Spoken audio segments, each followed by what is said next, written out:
Hi hello అండి అందరికీ. ఈరోజు నేను మీకు అందరికీ చాలా ఇష్టమైన చెక్లీలు ఎలా తయారు చేసుకోవాలో చూపిస్తాను. ముందుగా ఒక గ్లాస్ ఉద్ది బెల్లం తీసుకొని అవి గోధుమ కలర్ వచ్చేంత వరకు వేయించుకోవాలి. తర్వాత ఒక గ్లాస్కి 7 గ్లాసులు బియ్యం యాడ్ చేసుకొని రెండింటిని కలిపి గిర్నీలో పిండి పట్టించుకోవాలి. ఇంట్లో మిక్సీలో బ్లెండ్ చేస్తే రావు, ఇంకా బియ్యంని వేయించకూడదు. పట్టించుకొచ్చిన పిండిలో మనకి ఎంత కావాలో అంత తీసుకున్న పిండికి తగినట్టుగా ఉప్పు, కారం, తెల్ల నువ్వుల్ని యాడ్ చేసుకొని మొత్తం పిండిలో కలిసేలా కలుపుకోవాలి.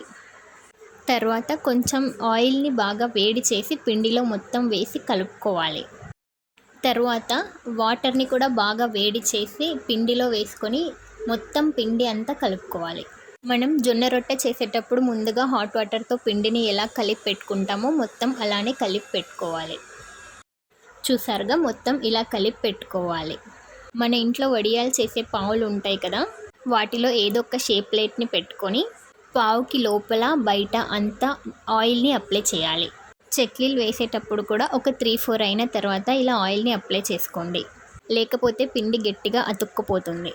చెక్లీ వేసిన తర్వాత తీయడానికి రాదు.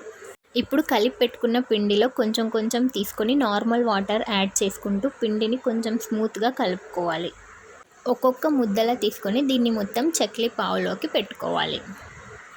ఆయిల్ బాగా హీట్ అయిన తర్వాత లో ఫ్లేమ్లో పెట్టి ఇలా చెక్లీని చూపిస్తున్న విధంగా వేయాలి. వేసిన వెంటనే మళ్ళీ హై ఫ్లేమ్లో పెట్టాలి. ఇలా ఆయిల్లో బబుల్స్ వస్తున్నాయి కదా, ఆ బబుల్స్ అన్నీ ఆగిపోయేంత వరకు చెక్లీని ఫ్రై చేయాలి. ఇవి ఎప్పుడు హై ఫ్లేమ్లోనే ఫ్రై చేయాలి, లో ఫ్లేమ్లో పెట్టి చేయకూడదు. కొలత మీరు కప్పుతో తీసుకున్న, గ్లాస్తో తీసుకున్న, ఒక గ్లాస్ ఉద్ది బెల్లకి 7 గ్లాసుల బియ్యం కంపల్సరీ తీసుకోవాలి. మీరే చూడండి ఎంత బాగా క్రిస్పీగా వచ్చాయో.